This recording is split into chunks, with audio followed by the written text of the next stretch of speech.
Well, Chef Ishla is from the BBC's Turkish service and he joins me now. Good to see you. Just bring us up to date then. What exactly has happened in the last few hours? Nice to see you again as well. And yes, we have some major developments in Turkey now. 3 ministers earlier in the day resigned, among them the Environment Minister, the Economy Minister and the Interior Minister. And the government, instead the Prime Minister, went for a complete reshuffle, changing 10 ministerial positions. And the Environment Minister, now that was the major development because when he resigned, instead of just resigning, he also said that the Prime Minister, he alleged that the Prime Minister was aware of what was going on and he should be stepping down as well. So what are these resignations all about, these 3 other ministers that resigned earlier on today?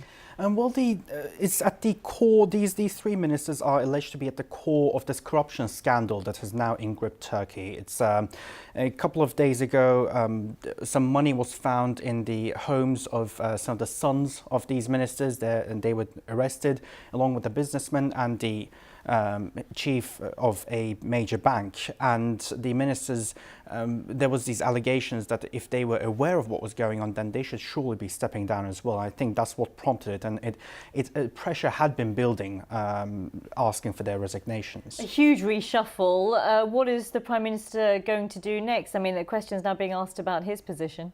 Definitely, he is definitely under pressure. The opposition is asking for his resignation as well. The opposition wants some answers. I think it is going to be a bit of a wait-and-see game, unfortunately. That's the only answer that we can come up with. Several interesting appointments. The Interior Minister is said to be, there are allegations that he was a person who ordered the burning of the tents at the start of the Gezi protests. And also another interesting one, the EU Minister, Egemen Bağış, has been replaced with who used to be Mevlüt Çavuşoğlu, who used to be the head of the European Parliament, the EP. So some interesting appointments there. Yeah, absolutely. Okay, Sheriff, thank you very much for talking us through that. Sheriff Ishla there from the BBC Turkish service. More on that to come.